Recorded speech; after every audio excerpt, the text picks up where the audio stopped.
ముక్కోటి అనే పదం వినగానే చాలా మందికి 33 కోట్ల దేవతలు అనే భావన వెంటనే గుర్తుకొస్తుంది. కానీ వాస్తవానికి ఇది సంఖ్యల కథ కాదు. ఇది హిందూ ధర్మంలో దాగి ఉన్న లోతైన తాత్విక అర్థానికి ప్రతీక. సంస్కృతంలో కోటి అనే పదానికి కేవలం సంఖ్య మాత్రమే కాకుండా విధం, వర్గం, సమూహం అనే అర్థాలు కూడా ఉన్నాయి. అందుకే ముక్కోటి అంటే 33 కోట్ల మంది దేవతలు కాదు, 33 రకాల దేవతా వర్గాలు అని శాస్త్రాలు స్పష్టంగా చెప్తాయి. ఈ 33 దేవతా వర్గాల్లో 12 ఆదిత్యులు, 11 రుద్రులు, 8 వసువులు, 2 అశ్విని కుమారులు ఉంటారు.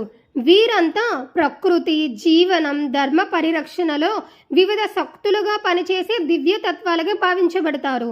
ఈ 33 దేవతా వర్గాలకు ప్రత్యేకంగా అంకితమైన పవిత్ర దినమే ముక్కోటి ఏకాదశి.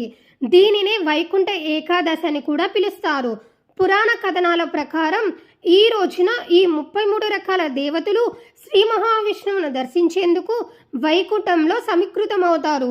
అందుకే ఈ ఏకాదశి రోజు ఉపవాసం, విష్ణు పూజ, నామస్మరణ చేస్తే అత్యున్నత పుణ్యఫలం లభిస్తుందని విశ్వాసం. కొన్ని కథనాల ప్రకారం సంవత్సరంలో వచ్చే మిగతా అన్ని ఏకాదశుల పుణ్యఫలం ఈ ఒక్క ముక్కోటి ఏకాదశితో సమానమని చెప్తారు. ఈ విధంగా ముక్కోటి అనేది కేవలం ఒక పదం కాదు, దేవతల సమూహం, ధర్మం, భక్తి మరియు మోక్ష మార్గాన్ని సూచించే మహోన్నత భావన అని అర్థం.